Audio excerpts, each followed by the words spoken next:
Lance Stroll, morning. How are we? Race day at Spa, how are you feeling? Yeah, good. Starting 15th, I believe. So, yeah. It is a bit confusing with all the penalties, isn't it? Yeah, it is. I mean, we didn't have a great quali yesterday, but gained a few positions with penalties, and yeah, we'll go from there and see what happens.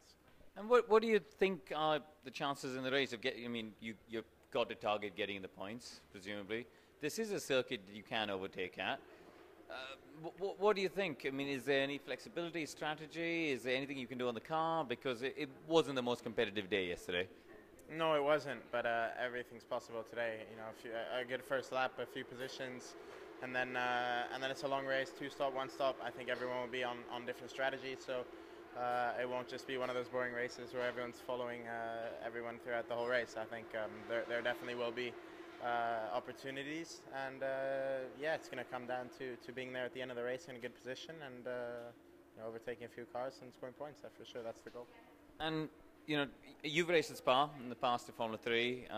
You know, it's a circuit that I think pretty much everybody enjoys. But you know, from a racing standpoint, it is one of the better circuits, isn't it, for sort of wheel-to-wheel racing? It's not just a follow-the-leader place. No, definitely not. I mean, it's one of those tracks that you even, you know, before Eau Rouge, you have to kind of calculate how far you want to be to overtake at the end of the straight up to turn 5, because if you're a bit too close in Eau Rouge, then you sometimes even lose a bit more just by the wash from the car in front. So you sometimes need to back off a bit, calculate, and yeah, it's great for that. You know, I think it's and it has a bit of everything. That middle sector, you still need to be on it and push, and at the same time there's straights to try and overtake. So there's a bit of everything here. It's a great lap. The fans are great, and yeah, I'm looking forward to the race.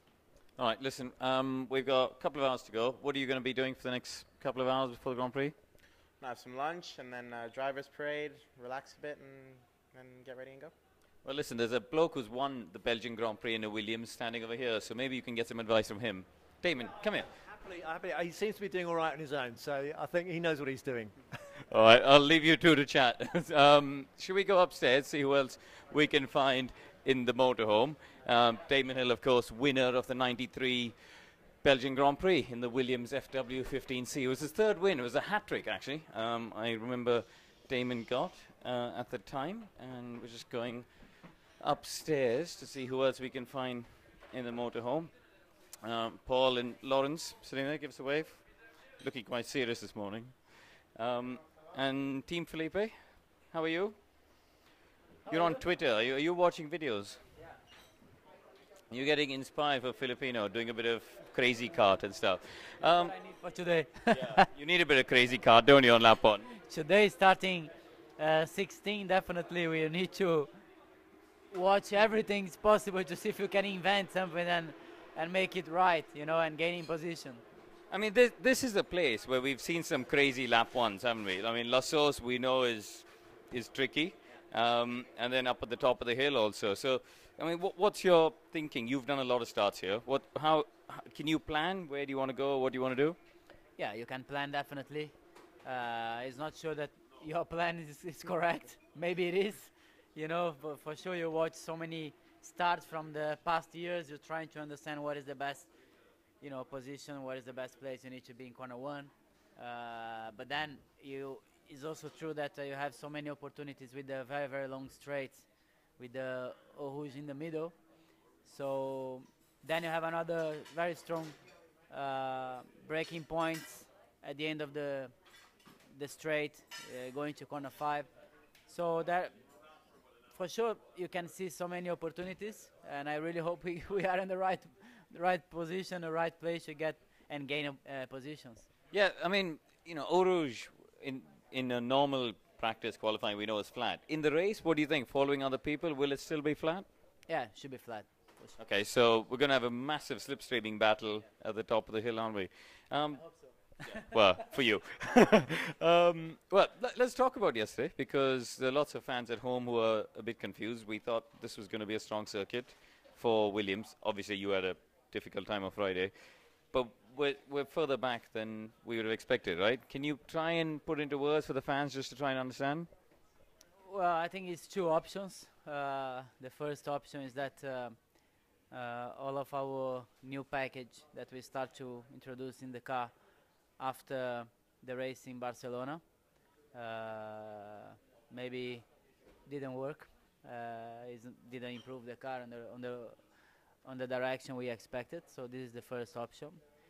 The second option is that we didn't improve the car, and the others just made a better job than us, or maybe we didn't improve enough the car, and the others just made a big step compared to us, because in the last 3 races we are struggling in the qualifying, and yeah, this is quite disappointed, but we need to find out, because if it's just the parts that is worse than how the car was before, maybe you're not going to be in the top, but maybe you can improve a little bit where you are. So we need to understand, because for sure we don't want to be fighting in this type of positions. And what's for lunch on the Felipe Massa menu today? I had a pasta and some carbohydrate, preparing the race, and have some energy, and yeah, hopefully we can have a lot of energy for the race. Listen, I'm going to leave you to it. Good luck. See you later on. Let's take a little wander outside and try and give you a sense of what we've got here in the paddock. Push the door open. Come on through, Jacques. Lead the way. It's quite an interesting paddock. Let's go up to the Terezza as well, and because it is actually quite a unique paddock here. It's actually split onto 2 different levels. You've got all of the trucks and the garages over there. You can see actually our team, you know, the garage there, the trucks. And that's where the engineers are based. That's where the cars are based. And the paddocks where the motorhomes are all down here. And that is the world's most dangerous staircase, I can assure you. You know, Billy Andrews, how are you? Good, how are you? This is the man responsible for letting anybody in this paddock, so be nice to him. Yeah, so if you come out here, let's see who else we can spot. It's always nice for people spotting this paddock. You see, you can see David Croft, Martin Brundle, the Sky guys there. You can see plenty of TV crews getting ready for action. Lee McKenzie there, talking to Sabine, who looked after Michael Schumacher for several years. Valtteri Bottas, former Williams driver, wandering along in the black jacket. So yeah, there's plenty of stuff. There's a real buzz in this paddock. We've got our neighbours of Pirelli next door, then McLaren, Force India across the road, and it's a really cool place. And if we go around the back, there are 80,000 Dutch fans here for Max Verstappen. If you look into the grandstand a little bit there, Jack, you can just see the sea of orange that's been pouring in here.